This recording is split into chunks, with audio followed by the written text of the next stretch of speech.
convidá-los para abrirmos a palavra de Deus em 1 Coríntios, capítulo de número 3.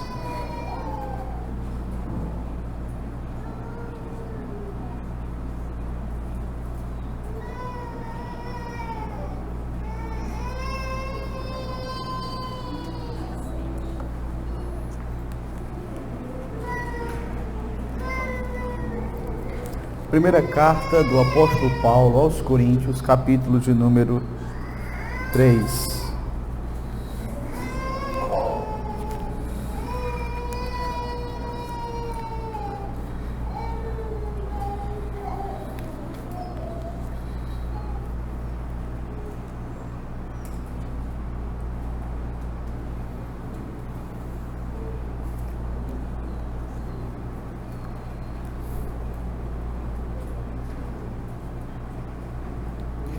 Eu vou ler 1 Coríntios capítulo 3, do verso 1 até o verso 9. Entretanto, hoje nós vamos meditar especificamente do verso 5 ao 9, ok? 1 Coríntios capítulo 3, do verso 1 em diante. Eu, porém, irmãos, não vos pude falar como a espirituais, e sim como a carnais, como a crianças em Cristo. Leite vos dei de beber, não vos dei alimento sólido, porque ainda não podíeis suportá-lo, nem ainda agora podeis, porque ainda sois carnais. Porquanto, havendo entre vós ciúmes e contendas, não é assim que sois carnais e andais segundo o homem? Quando, pois, alguém diz, eu sou de Paulo, e outro, eu de Apolo, não é evidente que andais segundo os homens? Quem é Apolo e quem é Paulo? Servo por meio de quem crestes, e isto conforme o Senhor concedeu a cada um. Eu plantei, Apolo regou, mas o crescimento veio de Deus, de modo que nem o que planta é alguma coisa, nem o que rega, mas Deus que dá o crescimento. Ora, o que planta e o que rega são um, e cada um receberá o seu galardão segundo o seu próprio trabalho. Porque de Deus somos cooperadores, lavoura de Deus, edifício de Deus sois vós. Até aqui, queridos, a leitura da palavra, apenas lembrando que eu li do verso 1 ao 9, mas a nossa mensagem desta manhã será dos versos 5 a 9. Antes, porém, nós vamos fazer uma oração ao Senhor. Senhor Deus, graças nós te damos, ó Pai, pelo grande privilégio de podermos estar aqui nesta manhã, para juntos podermos aprender mais do Senhor. Já tendo louvado ao teu santo nome com cânticos e hinos espirituais, agora, Senhor, aqui estamos para juntos lermos a tua palavra, aprendermos de ti, sermos edificados por esta verdade. Abençoe a minha vida, que eu possa falar tão somente aquilo que é próprio da tua palavra, aquilo que vem da parte do Senhor para os nossos corações. Assim eu te peço e eu te rogo no nome do Senhor Jesus Cristo. Amém.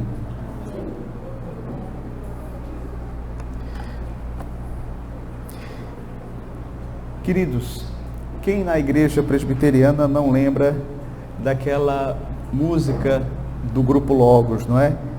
Eu sou de Paulo e eu de Apolo, essa briga tão antiga continua a se travar. E aí, em um determinado momento da música, ele diz assim, eu sou de Paulo e eu de Apolo, não importa qual o nome, o irmão já tem aí, e a razão continua sendo a mesma. Interessante, queridos, essa é uma canção belíssima do Grupo Logos. Caso alguém, porventura, ainda não conhece, eu recomendo, faz parte do disco Conteúdo, do CD Conteúdo, e o nome dela é Iguais. Eu acho interessante, queridos, essa música, porque ela de fato mostra, queridos, que os tempos se passam, mas esse problema ele sempre está presente na igreja. E a causa continua sendo a mesma. A causa deste problema é justamente o nosso coração pecador. A nossa inclinação para buscarmos dividir a igreja, para buscarmos partidos dentro da igreja, para exaltarmos personalidades, para dividirmos a glória que pertence somente a Deus com os homens. E veja, queridos, o apóstolo Paulo, ele está escrevendo aqui à igreja de Corinto. A igreja de Corinto foi plantada pelo apóstolo Paulo no final da sua segunda viagem missionária. Ele passou cerca de 1 ano e 6 meses ali pregando a palavra de Deus, e ele evangelizou aquela grande e importante cidade da Grécia. E nesse tempo, queridos, a igreja de Corinto nasceu. Depois, Paulo ele teve que se deslocar dali, ele foi para a cidade de Éfeso, na Ásia Menor, e de lá, então, ele envia esta carta para a igreja de Corinto. Paulo estava na cidade de Éfeso quando ele foi, então, informado a respeito de alguns problemas que estavam acontecendo ali na igreja de Corinto. Ele, então, dirigido pelo Espírito Santo, ele escreve essa carta justamente para corrigir aquilo que estava errado na igreja. Ele escreve esta carta justamente para tratar dos problemas da igreja, e dentre esses problemas havia questões relacionadas à comunhão entre os irmãos, ao relacionamento entre os crentes. Haviam discussões, haviam contendas na igreja, e Paulo então escreve para tratar destes problemas. Veja, na carta Paulo ele chama os coríntios de carnais. Os coríntios não tinham essa opinião acerca deles, eles se achavam espirituais, mas na avaliação de Paulo eles eram carnais. Uma prova desta carnalidade estava justamente na atitude que eles demonstravam com relação aos líderes espirituais daquela época, aos líderes da igreja. Eles se gloriavam nos líderes como eles costumavam se gloriar quando ainda não conheciam o Senhor Jesus Cristo, nos filósofos ali da Grécia. Então, a cidade de Corinto, ela tinha todo um apreço pelos filósofos, pelos oradores, por aqueles que falavam bem. E agora, meus queridos, eles, uma vez na igreja, uma vez convertidos, estavam também buscando admirar e idolatrar, por que não assim dizer, aqueles que eram os líderes espirituais daquela época. Então, na cultura grega havia uma verdadeira veneração às personalidades, que eles destacavam pela cultura, especialmente pela oratória, pela eloquência, pela habilidade nas palavras. Então, quando os coríntios eles entraram na igreja, eles transferiram para os seus pastores essa mesma atitude que antes eles tinham quando eram do mundo. O apóstolo Paulo então considera isso como um sinal de carnalidade, um sinal de infantilidade, como um sinal de falta de maturidade espiritual. Além disso, ele aponta que essa postura demonstra uma falta de compreensão também da própria cruz de Cristo, uma falta de compreensão do significado da cruz, dos efeitos da cruz na vida da igreja. Então, esse é o argumento que Paulo vai então utilizar aqui, desde o capítulo 1 até o capítulo de número 2, 3, você vai perceber Paulo declarando que os coríntios eram carnais, de maneira que eles não estavam agindo como espirituais, mas como meninos na fé, imaturos. Especialmente ele menciona a questão da relação deles para com os líderes. Ele passa então a expor quem realmente eram esses líderes e como eles deveriam ser vistos pela igreja, como eles deveriam ser considerados pela igreja. Quem são os líderes? Como eles devem ser considerados? Qual será o julgamento de Deus sobre eles? Então, a respeito disso que nós vamos tratar nesta manhã. Esses são temas, meus queridos, que o apóstolo Paulo, ele trata ao longo do capítulo de número 3. E para isso, então, ele vai utilizar, no decorrer do capítulo 3, algumas analogias. E, dentre essas analogias que Paulo utiliza aqui, ele vai usar a analogia da lavoura. Ele vai descrever a igreja como uma lavoura. E é com base nisso que eu gostaria então de convidar os irmãos nesta manhã a meditarmos sobre o seguinte tema: a igreja é a lavoura de Deus. A igreja é a lavoura de Deus. E nós vamos ver isso em 3 pontos. Primeiro, nessa lavoura, os líderes são apenas servos. Nesta lavoura, nós somos apenas servos. Veja o que Paulo diz no verso 5. Quem é Apolo? E quem é Paulo?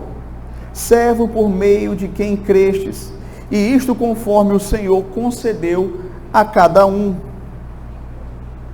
Veja, aquela igreja, queridos, ela estava enfrentando um problema muito complicado relacionado às interações pessoais, aos relacionamentos pessoais. Aparentemente, haviam 2 grupos: o grupo de Paulo, aquele que foi o plantador daquela igreja, quem de fato deu início ao trabalho ali em Corinto, e existia também o grupo de Apolo, talvez porque eles ficaram impressionados com a eloquência, com a oratória, com a capacidade de falar belissimamente de Apolo. Então, como eu disse, isso era algo que os coríntios de fato amavam, a oratória, amavam as coisas vistosas, as coisas que impressionavam. De fato, meus queridos, o problema que Paulo menciona aqui, nesses versos, está relacionado a ele e Apolo, mas isso não significa que não houvessem outros grupos. Até porque você vai ver nesta mesma carta, no capítulo 1, versículo 12, Paulo mencionando que haviam também outros que tinham outras preferências. Veja só, 1 Coríntios 1, verso 12. Refiro-me ao fato de que cada um de vós dizer: eu sou de Paulo, e eu de Apolo, e eu de Cefas, e eu de Cristo. Acaso Cristo está dividido? Foi Paulo crucificado em favor de vós? Ou fostes porventura batizados em nome de Paulo? Então, como nós podemos ver, queridos, haviam ali vários grupos na igreja de Corinto. O grupo de Apolo, o grupo de Paulo, o grupo de Cefas, que era o apóstolo Pedro, e ainda haviam os mais espirituais de todos, que era um grupo de Cristo, não é? Aqueles que diziam que não se submetiam às autoridades humanas, que eles se submetiam somente a Cristo, e aí eles faziam o que bem entendiam. Paulo então começa a tratar da imaturidade, da infantilidade, da carnalidade ali dos irmãos da igreja de Corinto, fazendo essas perguntas que nós lemos aqui no verso 5. Quem é Apolo? Quem é Paulo? E a conclusão de Paulo é: servos por meio de quem crestes. Paulo começa afirmando que tanto ele quanto Apolo nada mais eram que servos. Esse é um ponto, queridos, muito importante. O que é o ministro da palavra? O ministro da palavra é apenas um servo de Deus.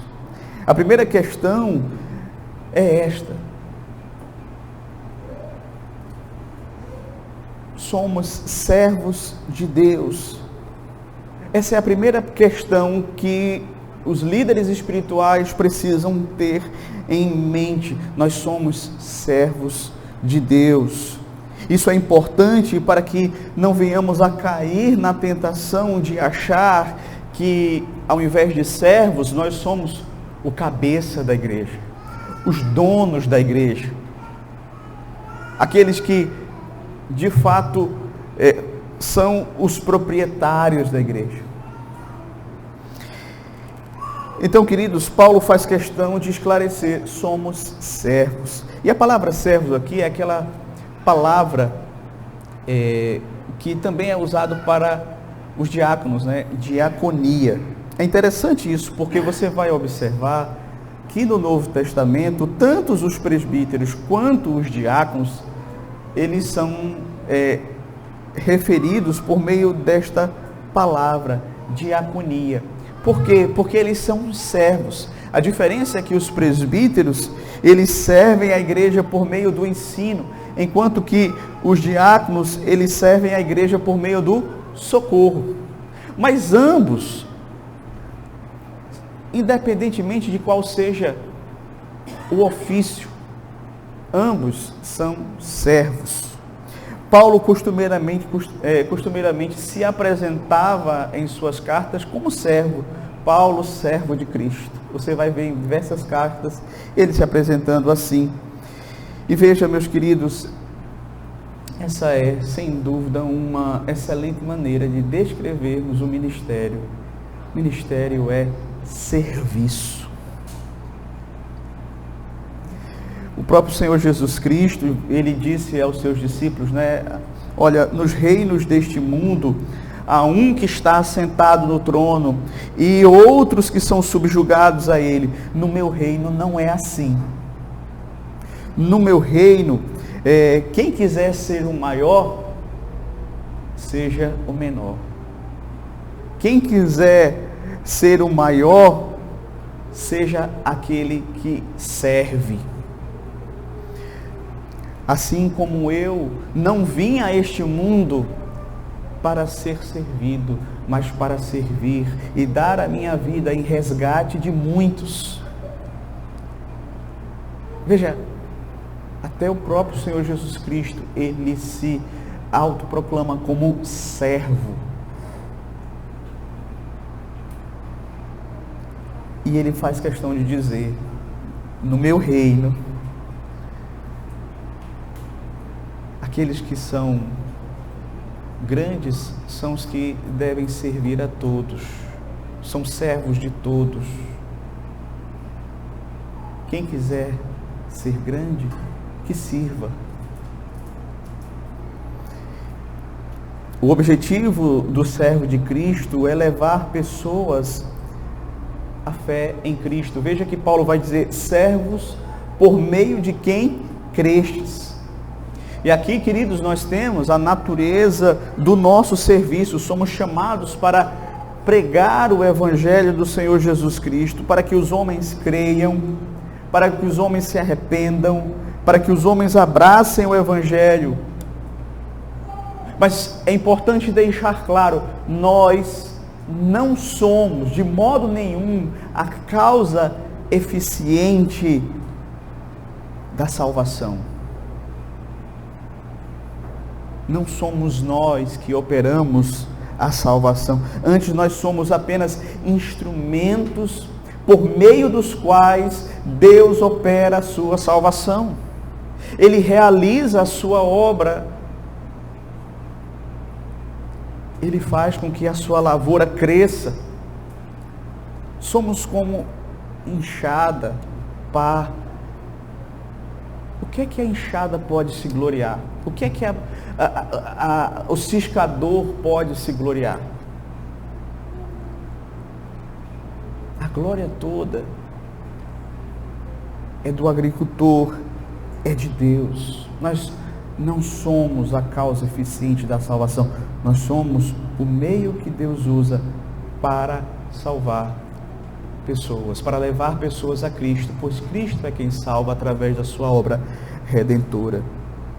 Então, o objetivo do servo de Cristo é levar pessoas à fé em Cristo. Eles não têm como objetivo, veja só, conquistar seguidores. Esse não deve ser o objetivo dos servos de Cristo. Conquistar seguidores para eles mesmos. Eles devem sim conduzir pessoas a Cristo. Quando eles pregam a palavra de maneira fiel, quando eles anunciam o Evangelho corretamente, falando do pecado, falando da salvação, eles estão, de fato, dando às pessoas o conhecimento para a salvação. Obviamente, o homem só vai, de fato, assimilar esse conhecimento se, por obra do Espírito Santo, lhe for dado o compreender. Mas veja, queridos, apenas Cristo deve receber a glória. Nós não devemos exaltar aquele que prega, não devemos exaltar aquele que foi um mero instrumento, mas aquele que realizou a obra. Era isso que os irmãos ali da igreja de Corinto não estavam entendendo. Eles olhavam para os líderes espirituais e ficavam encantados com eles, maravilhados, se tornavam fãs deles e dividiam assim a glória que pertencia somente a Deus com aqueles homens. Mas o segundo ponto que eu gostaria então de destacar nesta manhã é que o crescimento desta lavoura provém de Deus. Observe o que Paulo vai dizer no verso 6. Eu plantei, Apolo regou, mas o crescimento veio de Deus. Ou seja, a causa eficiente da salvação não era Paulo, não era Apolo, não sou eu. A causa eficiente da salvação é o próprio Deus. O que nós somos chamados a fazer é um planta, outro rega, mas o crescimento mesmo só vai acontecer se Deus agir. Se Deus não agir, eu posso plantar e outro regar e fazermos o nosso trabalho de manhã, de tarde, de noite, durante um bom tempo, durante o máximo que pudermos, mas isso vai ser insuficiente. Se Deus não agir, não vai haver crescimento. Como de fato é analogia, imagine lá, e eu venho da Paraíba, a gente entende bem disso, sertão, trabalhador prepara a terra, ara a terra, lança semente, mas se Deus não mandar a chuva, não vai crescer, não vai. E a analogia aqui com a salvação é justamente essa. Um faz uma obra, outro faz outra, mas se Deus não agir, não vai haver crescimento, a semente não vai brotar, não vai dar frutos.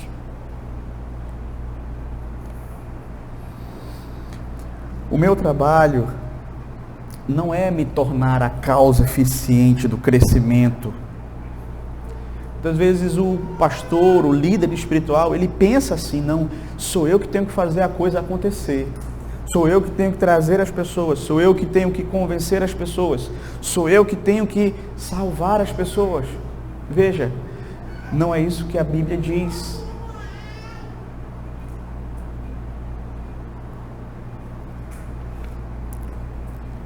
Nosso trabalho, meus queridos, é jogar a semente correta de forma correta, é lançar o fundamento certo. Esse é o nosso trabalho. É fazer o que Deus nos mandou fazer. E nós seremos certamente julgados no final das contas, não pelo critério do crescimento da igreja, mas pelo critério da fidelidade. Se nós fizemos aquilo que Deus nos mandou fazer. Veja, o crescimento não é responsabilidade nossa. É responsabilidade nossa fazer aquilo que Deus nos mandou fazer. É Deus quem dá o crescimento.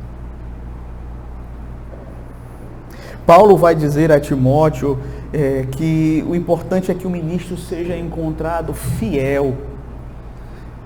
Fiel tanto na sua vida, quanto naquilo que prega, naquilo que ele ensina. É importante que ele seja encontrado fiel a Deus. Se em algum momento da sua caminhada ele cair na tentação de ser infiel a Deus, de mudar, por exemplo, a mensagem para poder arrebanhar mais pessoas, Deus irá puni-lo.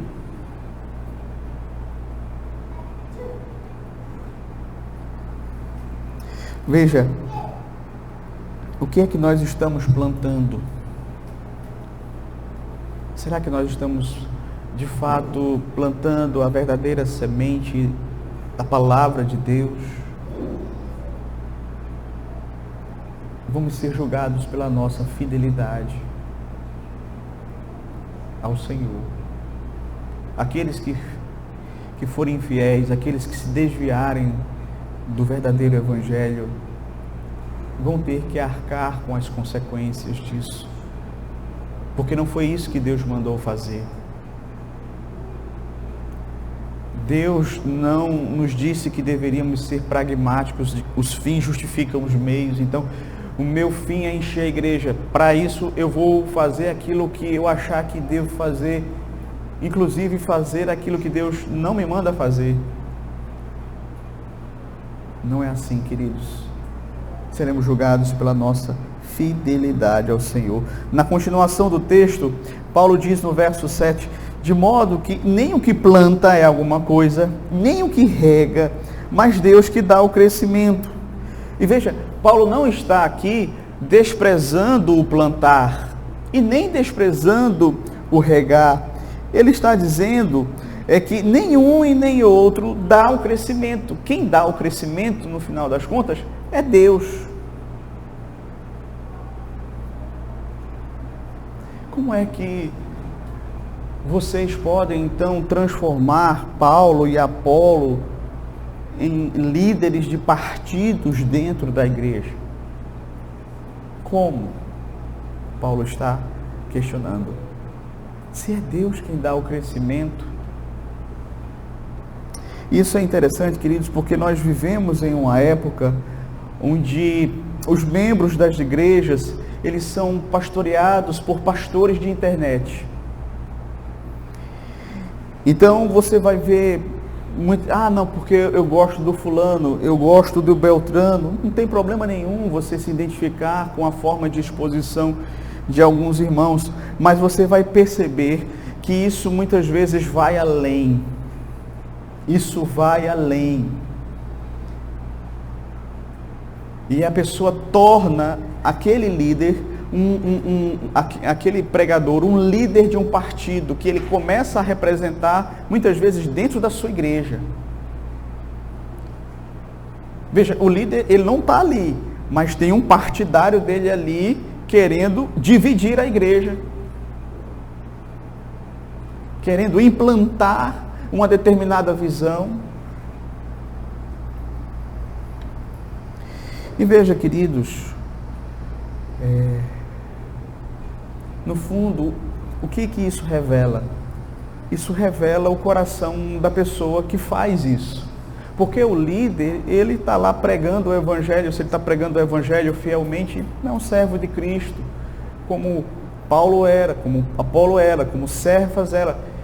O problema não está neles, o problema está no nosso coração pecador, que pega essas pessoas e coloca elas em um determinado patamar que não deveria. E por conta desse desejo ardente que nós temos por partidarismo dentro da igreja, nós trabalhamos para divisão. Com pequenas atitudes, mas nós quebramos, às vezes, a comunhão, a unidade do Espírito,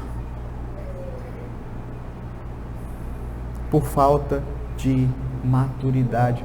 Paulo chama essas coisas de carnalidade. Muitas vezes, quando a gente ouve carnalidade, a gente só pensa em pecados de natureza sexual, de impureza sexual. Mas isso também é carnalidade. O coração pecador ama a divisão, e a divisão é própria da nossa natureza caída. Mas por que que isso acontece? Porque nós não entendemos o que é ser igreja. O que é ser servos de Cristo. A própria cruz de Cristo, o que ela fez por nós. É por isso que nós caímos nesse erro. De repente, começamos a atribuir o crescimento da igreja a um determinado líder espiritual. E não a Deus. Paulo diz, de modo que nem o que planta, nem o que rega, são alguma coisa. Mas Deus que dá o crescimento. No livro de Atos, nós vamos ver esse processo ocorrendo de uma forma assim, extraordinária. Né? Enquanto que a igreja estava fazendo o seu trabalho, pregando o Evangelho, semeando a palavra, Deus vai agindo, Deus vai soberanamente convertendo corações e acrescentando pessoas à igreja. Atos 2, do 46 ao 47, que diz assim: diariamente perseveravam unânimes no templo, partiam o pão de casa em casa e tomavam as suas refeições com alegria e singeleza de coração, louvando a Deus e contando com a simpatia de todo o povo. Enquanto isso, acrescentava-lhes o Senhor dia a dia os que iam sendo salvos. Quem é que dava o crescimento? O Senhor. Quem é que acrescentava? O Senhor. A igreja trabalhava, a igreja fazia aquilo que Deus lhe mandou fazer. E era Deus quem ia acrescentando os eleitos à igreja. Terceiro ponto, queridos, a lavoura pertence a Deus e é Ele quem recompensa os seus servos. A lavoura pertence a Deus e é Ele quem recompensa os seus servos. Veja o verso 8, o que Paulo vai dizer. Ora, o que planta e o que rega são um, e cada um receberá o seu galardão, segundo o seu próprio trabalho. Paulo afirma aqui, não é, que aquele que planta e aquele que rega são um, são um. Então, de fato, há uma diversidade de dons, há uma diversidade de serviços, de tarefas, certo? Uns plantam, outros regam, mas eles são um só. Em que sentido? Eles trabalham todos para o mesmo objetivo, ou seja, para que pecadores creiam, para que vidas sejam salvas e o nome de Deus seja glorificado. Eles são unidos por este propósito. Então, nesse sentido, há uma diversidade de funções, de dons, de serviços, mas todos estão trabalhando com um só propósito, que é a glória do nome de Deus.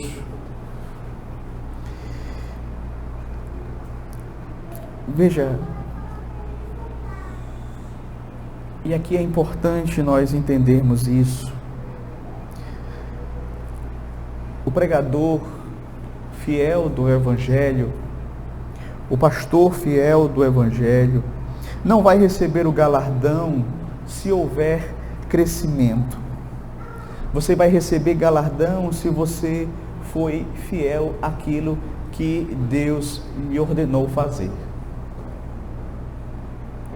O galardão não está relacionado ao crescimento, mas à fidelidade. Pregar com fidelidade. Não seremos julgados, meus queridos, pelos nossos resultados, mas pela fidelidade àquilo que o Senhor nos ordenou. Queridos, isso é de fato muito consolador e encorajador para os pastores fiéis, os presbíteros fiéis, os pregadores fiéis do Evangelho. Porque nossa responsabilidade é pregar o Evangelho assim como nós recebemos de Cristo, dos apóstolos. Anunciar com fidelidade. O crescimento, meus queridos, quem vai operar é Deus. É o Espírito Santo quem transforma os corações, não somos nós. Eu não tenho esse poder. Os melhores pregadores que vierem à sua mente agora não têm esse poder.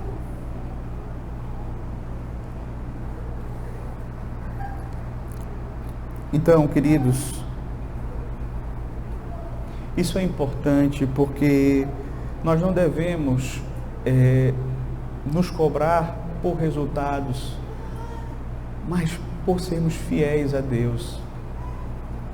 Obviamente, na medida em que nós vamos pregando o Evangelho, Deus vai dar o crescimento conforme a proporção que Ele deseja.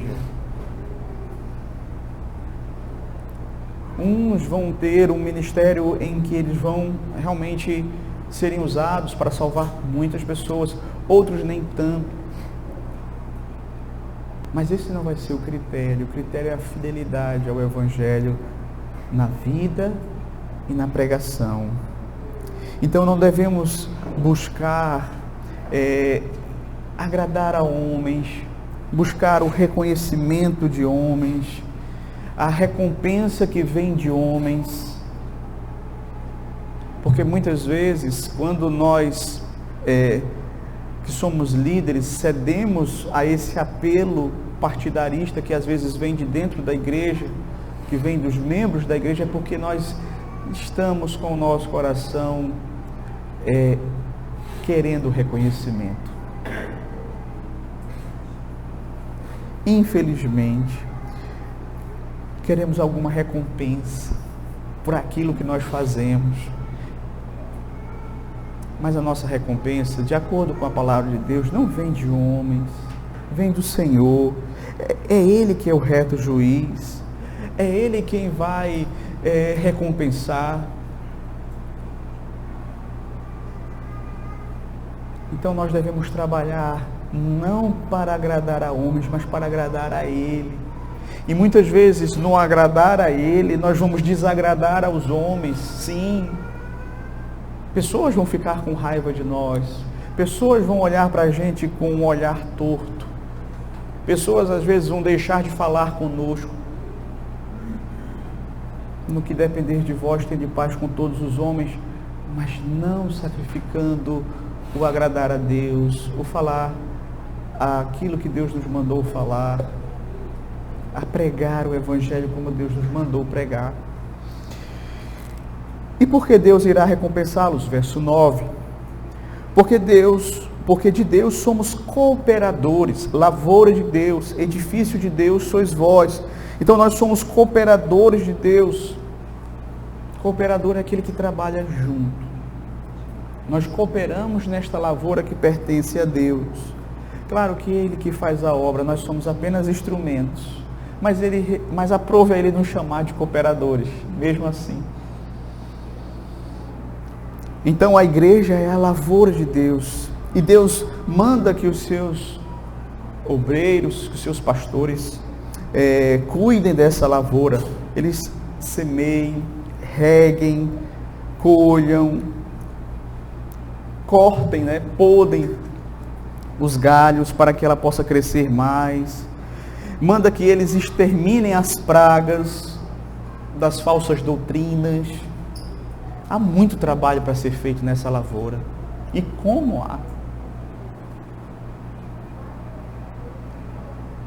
Então, queridos, Deus nos traz esses ensinamentos que nós precisamos guardar em nossos corações, para podermos assim, então, termos uma atitude correta ao olharmos para os pastores, para os oficiais da igreja, olharmos como servos que Deus utiliza para realizar a sua obra, mas a glória toda pertence a Deus.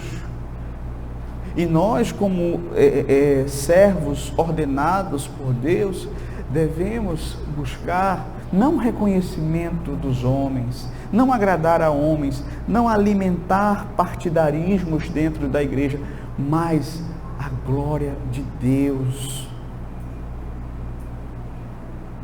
E eu gostaria então de concluir trazendo algumas aplicações desse texto para as nossas vidas.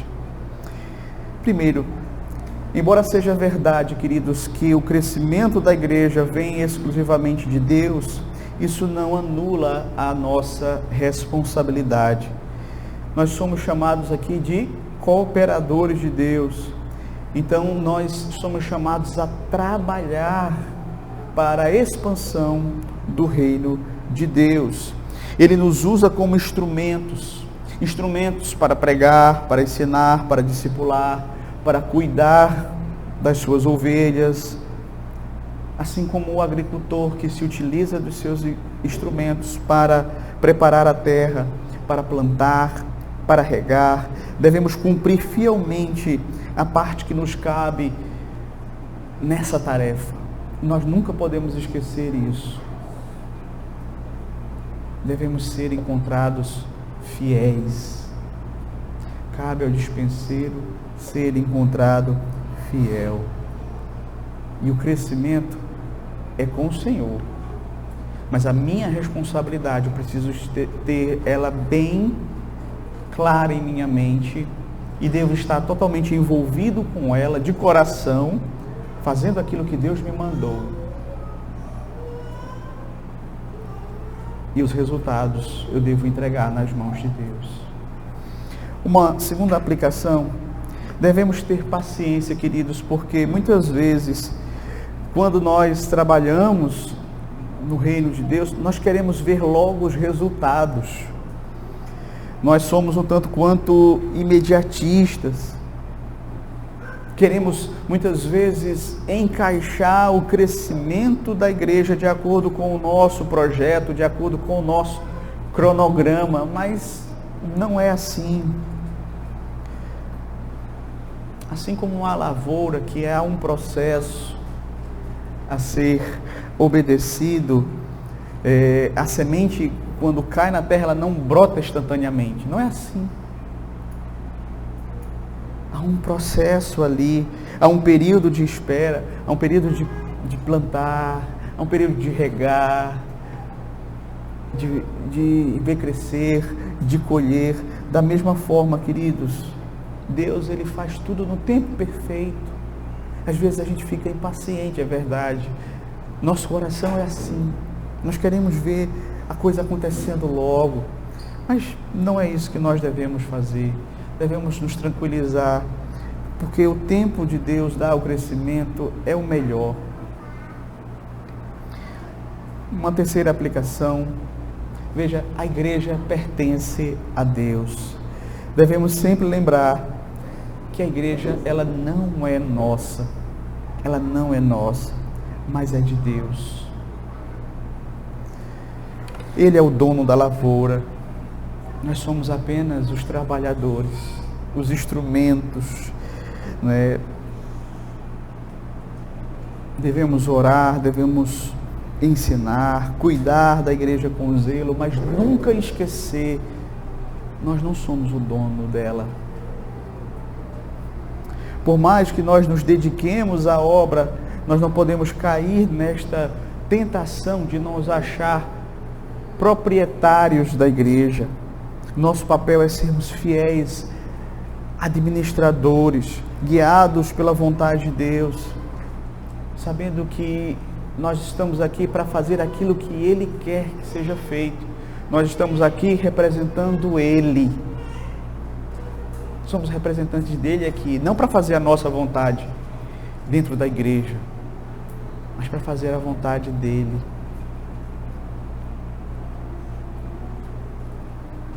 E isso, meus queridos, é algo muito importante, porque isso requer de nós humildade.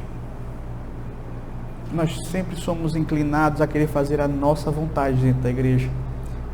Mas será que essa nossa vontade é a vontade de Deus? Será que nós somos capazes de parar um pouco e refletir? Será que isso aqui que eu acho que é tão bom para a igreja, será que isso é a vontade de Deus para a vida da igreja, da nossa igreja?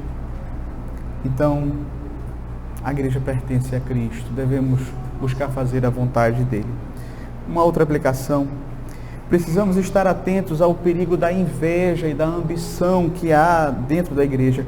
João Calvino nos alertou a respeito disso, quando ele escreveu as seguintes palavras: é da inveja que nascem as disputas, as quais, uma vez inflamadas, se prorrompem em seitas perigosas.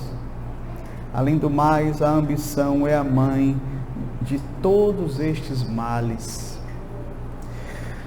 Então, quando a inveja e a busca por reconhecimento pessoal adentram no coração do pastor, do líder espiritual, do oficial, isso vai, consequentemente, queridos, trazer divisões, contendas. Ou seja, ao invés de nós simplesmente estarmos ali servindo humildemente, servindo como cooperadores de Deus, queremos uma posição elevada, queremos uma posição de reconhecimento, queremos ser influenciadores, não no bom sentido, de você influenciar para o bem, mas queremos ser vistos como uma referência, como um líder de um partido, como alguém que lidera um determinado grupo dentro da igreja, sendo que isso, na verdade, parte da inveja, da ambição, do desejo de glória dentro do coração humano. Devemos realizar a obra de Deus não em busca de status, não em busca de prestígio, mas para que Deus seja glorificado. Uma quinta aplicação: todos nós somos servos. Como um autor, ele certa feita disse: qualquer que seja a posição de um homem dentro da igreja, e qualquer que seja o poder que ostente, ou o prestígio de que usufrui, segue sendo um servo de Cristo. Não importa qual é o cargo, não importa qual seja a função que venhamos a ocupar dentro da igreja, todos somos chamados a sermos servos de Cristo e uns dos outros.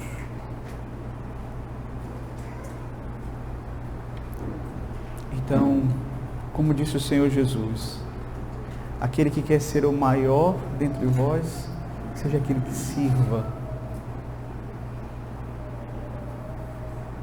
Sexta aplicação: os talentos que Deus nos dá devem ser exercidos para a glória dele. Veja, os dons, os talentos que Deus nos concede não devem ser utilizados por nós para a nossa própria exaltação, mas para a glória de Deus. Como Paulo nos ensina, somos apenas instrumentos nas mãos do Redentor e a nossa missão é usar aquilo que Deus nos deu para a edificação da igreja, para o crescimento desta lavoura, para a expansão do reino de Deus. Não devemos utilizar os dons que Deus nos deu para alcançarmos os nossos próprios interesses dentro da igreja, para buscarmos egoisticamente que a nossa vontade prevaleça, se estabeleça, mas para cumprir o propósito de Deus. Então, cada dom, cada talento, cada capacidade que Deus nos concedeu, meus queridos, é para que nós possamos exercê-los para a glória dele, não para a nossa própria glória, não para a nossa própria honra. E aí eu concluo com a última aplicação. Toda a glória deve ser dada somente a Cristo. Como bem afirmou João Calvino, nossa força é fraqueza. Podemos pregar até a hora da nossa morte, mas se o Espírito não for derramado do alto, nossa pregação não resultará na conversão de uma única alma. Se houve algum sucesso, se houve algum crescimento, algum progresso, algum fruto no nosso ministério, é porque Deus abençoou, é por graça e misericórdia dele, porque ele fez crescer. Não é a nossa sabedoria, a nossa habilidade ou a nossa santidade, não é, que traz transformação, mas a ação soberana de Deus. Quando Deus usa nossas vidas para o reino dele, veja, não devemos nos envaidecer, não devemos achar que isso é fruto dos nossos méritos, fruto nosso. Devemos dar toda a glória a Deus, devemos sempre ter isto em mente, como nos ensina o salmista lá no Salmo 115, verso 1. Não a nós, Senhor, mas ao teu nome damos glória, por amor à tua misericórdia e à tua verdade. Não a nós, Senhor, não a nós, mas ao teu nome damos glória, por amor à tua misericórdia e à tua fidelidade. Ao reconhecer que somos apenas servos, nossa única atitude diante de Deus deve ser de humildade, de gratidão, colocando sempre a glória no devido lugar, em Cristo e não em nós mesmos. Que Deus nos abençoe. Amém.